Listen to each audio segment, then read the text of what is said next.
Which is the best between the recently revised Mercedes-AMG E63 S or the BMW M5 Competition? Well, in this video, I'm going to find out by comparing their exteriors, their interiors, their engines, how they are to drive, what they're like for hooning about in. I'm also going to compare their performance, their 0 to 60 times, their standing quarter mile times, and what they're like if you need to brake in an emergency. I'm Mark Watson, and you're watching Carwow. Buying a new car? Then head to Carwow, and my team will help you find your next car at a fair price. Carwow, your one-stop car buying comparison site.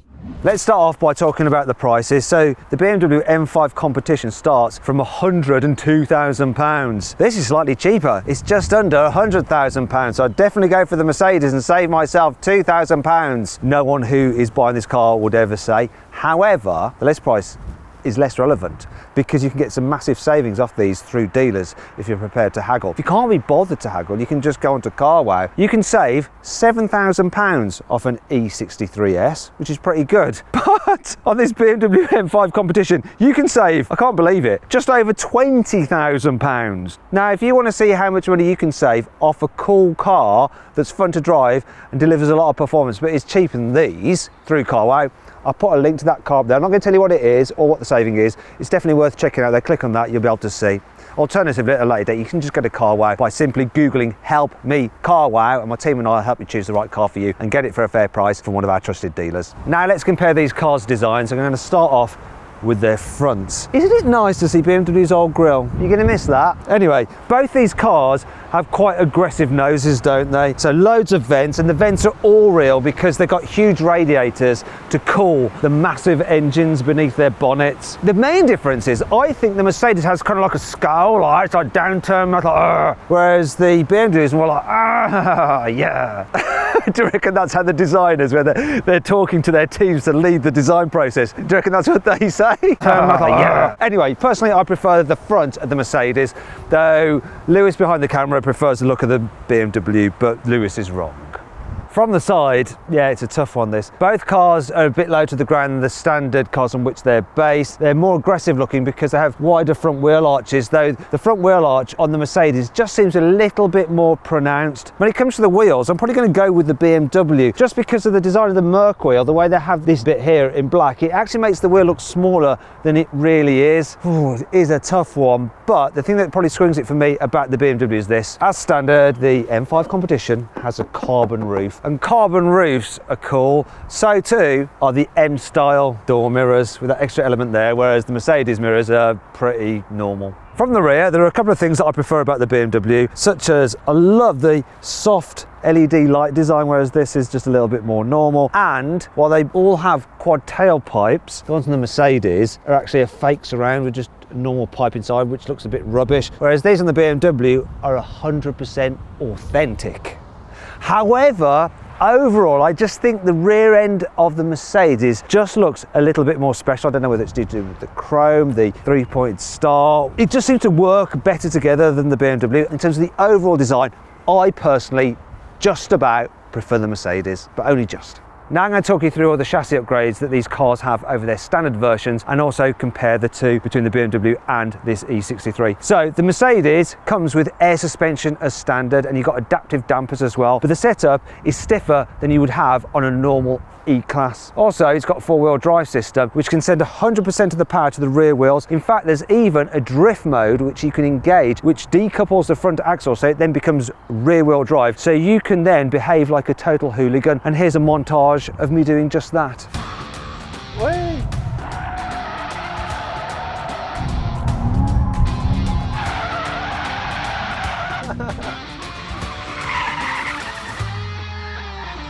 The BMW M5 Competition also has load stiffened suspension compared to the normal 5 Series. However, unlike the Mercedes, you don't get air suspension. You have normal coil springs, though you do get adaptive dampers. It's also got a four-wheel drive system that can send 100% of the power to the rear wheels, and a mode where you can put it into rear-wheel drive mode only. And so here's another montage of me hooning around in an M5 Competition.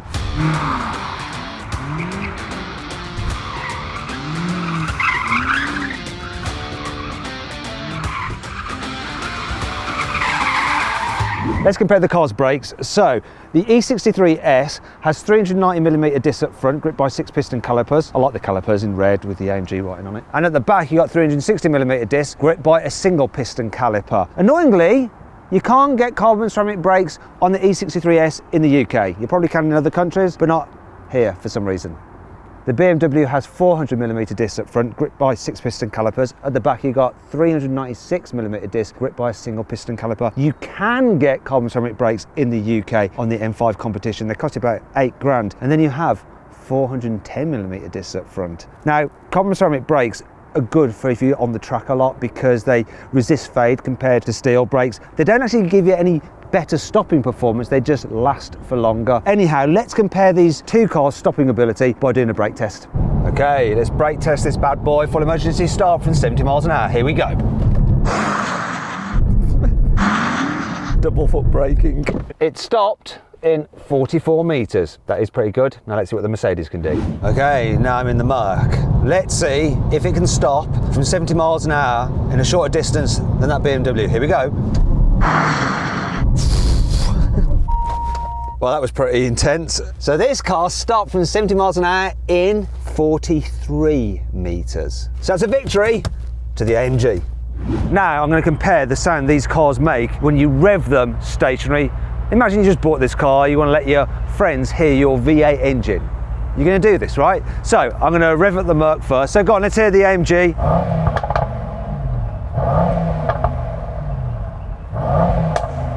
This has a soft limiter at 4,000 RPM.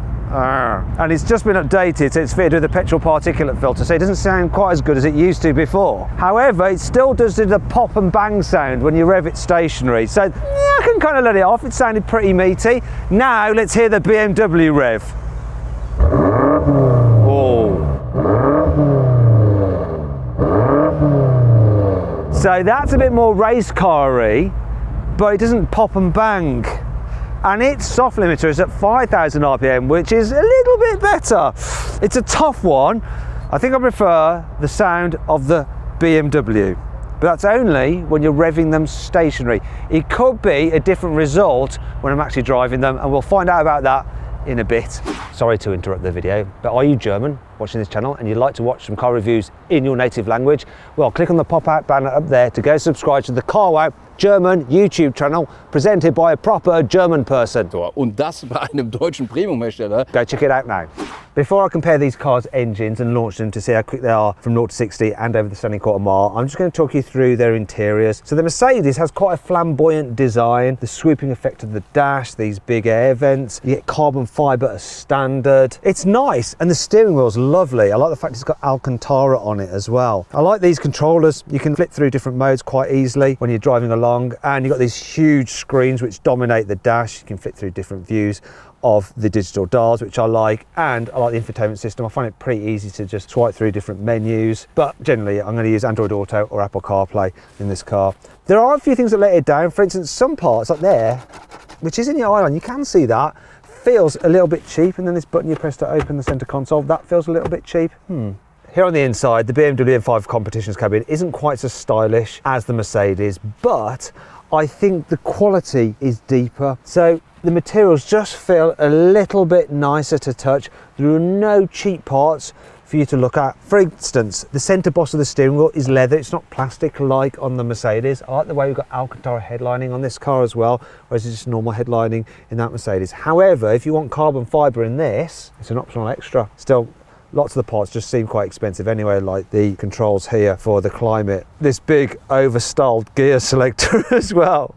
Not sure about that. The steering wheel, it doesn't feel quite so nice to hold as the Mercedes, but it's fairly simple to use. And I do like this. You've got these two shortcut buttons there, which you can pre-configure, so you can just quickly go into a different mode at the press of one of these buttons, which is good. If you just want to control the modes separately though, you do have to press this button here and then go through all the different settings, which is more of a faff than just using the dials that you have on the Mercedes steering wheel. The infotainment system on this car is pretty decent. I do like it, and the screen's sharp, responsive. However, I don't think it's quite as good as the Mercedes system, but you do have Android Auto now on it and Apple CarPlay, and they're wireless, which you don't have wireless connectivity for your phone in the Mercedes. So that is a plus for the BMW. What's not so good though is the digital dials. You just don't have as many options or screens or details that you can have in the Mercedes. You basically got this one display and then there's another display which is more sporty. And then we come to the seats. So I prefer the look of the BMW M5 seats. I like this little bit here. It actually illuminates as well. They look cool, but they're just not actually as comfy to sit in as the Mercedes seats, which seem to just fit my body better. Here in the back seats, the M5 doesn't feel much different to a normal 5 Series. So yeah, headroom's really good, knee room's really good. The seat base is really deep, so you've got lots of under thigh support, so it's nice and comfy. The only thing that really lifts the back and makes it feel special is this. You've got the M colours there on the seat belts. That's about it. Here in the back of the Mercedes, the seat bases aren't quite so deep, so you don't have so much under thigh support, which is a bit of a shame, but it's not a huge deal because knee room's still good. Headroom's good, although it's not quite as good as in the BMW, but I think that's because this has a panoramic glass roof and that does eat into headspace a bit. But it does mean that it's nice and light back here, and with the BMW, you've got a carbon roof, so you can't have glass, carbon or glass, isn't it? It's one or the other. Anyhow, the thing for me about the Mercedes is that it just feels a little bit more special for rear occupants than the BMW, which just seems like a normal 5 Series. You've got the carbon fibre here. You also have the white stitching. You've got AMG floor mats. You've got the light seat belts. You've got Alcantara on the seats like you have in the front, and the white stitching and white piping. It is just a little bit more interesting if you're in the back. The Mercedes also wins when it comes to boot capacity, because this is 540 litres of space, whereas this is a mess inside. Are these yours, Sam? Sam, would you like to take your things? There we go. Anyway, as I was saying, this is 530 litres of space. Yeah, I know, 10 litres isn't going to make a difference. It's how easy they are to pack, and this has quite a wide opening actually, which I think is a bit better than the one on the Mercedes. However, if you're really into carrying lots of stuff, the Mercedes is better because you can get an estate version of the E63 S, and that has 610 litres of space, and that's with the seats up. Obviously, if you fold them down, you can carry wardrobes and stuff. Finally, the bit you've been waiting for, we're going to compare the engines. So, in the Mercedes, we have a 4-litre twin-turbo V8, which has been hand-built by one man who signed it, though he signed it badly, so I can't understand what his name is. Anyhow, this engine has 612 horsepower and 850 newton meters of torque. You've also got a 9-speed automatic gearbox with multi-clutches. This BMW has a larger engine, 4.4 litre twin-turbo V8. As a result, it has more horsepower, 625 horsepower, but less torque, 750 newton meters. I do like this engine cover. It's carbon fibre, though it's an optional extra. Anyhow, this car has an 8-speed automatic gearbox with a torque converter. Both cars do, though, have launch control, so let's launch them. What I'm going to do now is compare the cars 0 to 60 and standing quarter-mile times. I'm going to start off in the Mercedes, got my specialist timing gear up here. The thing I love about this car is it's so easy to launch. As long as you're in any mode apart from comfort, it will launch. Left foot on the brake, floor the throttle, you're good to go. So let's do that. Come on, what are you going to do? Give me a good time. Yes. 0 to 60, 3.09. What is the quarter mile? Here we go. Quarter mile there. 11.23 seconds. That is good. Can the BMW beat it though? Okay, let's see what this BMW will do 0 to 60 in. So it's a bit more of a faff to launch. I've got to put it in manual mode for the gearbox, in its sportiest setting. Then I've got to turn the stability control all the way off, which is a bit sketchy. Anyway, let's do it. Launch control active. Oh, that picked up good. Come on. What we got? 2.92 to 60. What's the quarter mile? It's going to be good. It's going to be a good one. My gosh. 10.91. You cannot argue with that. Bad luck, Mercedes. Okay, let's see what this BMW M5 Competition is like to drive. And I'm going to start off in chill mode, just relaxing, just normal comfort, because that is how you're going to drive this car most of the time. It just is. let's be honest. And it's pretty good, you know. The suspension, it is firm, but it's not terribly firm. So you feel a few bumps, and more bumps than you would do in the M550i, which is a better cruiser. But it's bearable, it's easily bearable. Perhaps the biggest thing though is the noise. You get a load of noise when you're like cruising on the motorway around 70 miles an hour from the tyres. They are pretty noisy, but you can daily this, no problem. And the thing about it is that it's always ready to wake up and just go fully bonkers. Because if you go send, floor the throttle, gearbox like takes a second to register when you're in comfort, and my god, this thing flies. The engine in this is so strong. The way it pulls and keeps on pulling right up to that 6,500 RPM red yellowy line. In fact, let's lock it into manual and see where it bounces off the limiter. Oh no, it's definitely 7.5, there we go. Let's go into sports mode now, because this will be more fun. I'll tell you what, the gearbox responds really well when you've got it in manual mode, and you get like this jolt in between gears, which just makes it feel like a brute. And the grip you've got, there's so much grip from this four-wheel drive system, it's really good. And of course, if you want to, you can put it into two-wheel drive mode, and then you can drift this car and hoon around, but you're never going to do that on the road. That is just a feature for motoring journalists who get free tyres as part of their job, because no normal person is going to do that. Maybe once, and then that's it. But yeah, this thing, the way it goes around corners is very good. It just hooks up. It turns in pretty sharply as well. But the experience is let down by the fact the steering, it's just doesn't feel like it's connected to the front wheels. It's overly light. It's the weak part of the package, and I don't want to sound like some old bore going around steering feel and all that kind of stuff, but it does matter. It's how you hold the car, it's how you communicate with the car. You communicate with it through your hands and also through your bottom, feeling the chassis moving around. And that part, your bum's quite happy with this car, but your hands aren't. That is a shame. That is what lets this down, because everything else, brakes are strong, engine's strong, it's a decent enough daily. It's just the steering is lacking. That just spoils it ever so slightly for me. Damn it. Let's see what this Mercedes-AMG E63 S is like to drive, and I'm going to start in comfort mode, because one of the problems with this car in the past was that the suspension was just a little bit too firm, so any kind of pothole or speed hump, you get a nasty jolt. But they've worked on it. So they're giving it a broader breadth of ability. It's comfier now when you're in comfort mode, which is great. And because you get air suspension as standard, you get that lovely floaty feeling as you're driving along, and you really notice that on fast flowing roads with like crests and dips. It just kind of feels like you're flying up the road. I love it for that. Yes, it does still have a little bit of a sporty edge to it, but that's what you want, because it's the AMG version. You want to be reminded that you've got the sporty car, but you're not reminded in a way that annoys you. I don't think this is any quieter on the motorway than the BMW. You still get lots of tyre noise. With either of them, wind noise is an issue. It's all about the road noise, and it's very similar between the two. Now I want to show you this. So the gearbox, 9 gears. I'm cruising in comfort. I'm at 50 miles an hour, I'm going to floor it. It's a bit of a second. But the kickdown's good, considering it's got to go through so many gears.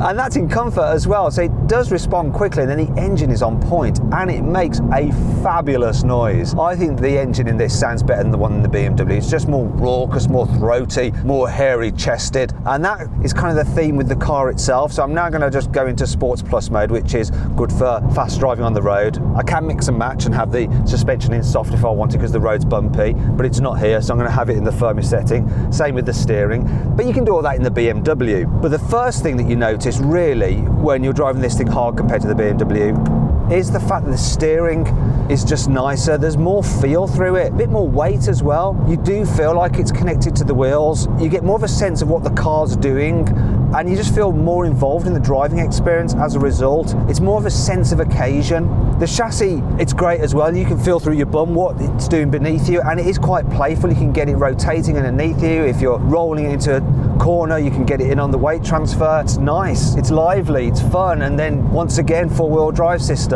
just hooks up, and it can just rocket you out of a corner. And when you're really on it and driving it yourself, you go into manual mode, the gearbox really does respond quick. Once again, nothing in it between this and the BMW's gearbox. Slight difference with this though is it does redline at 7,000 RPM lock. It'll just sit there, but what's 500 RPM between friends, eh?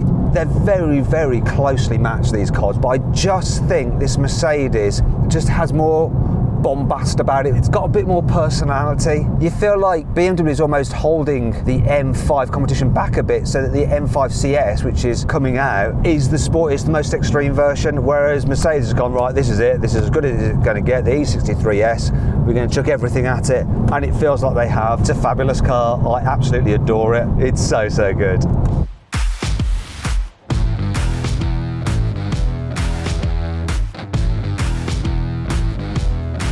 So then, what's my final verdict?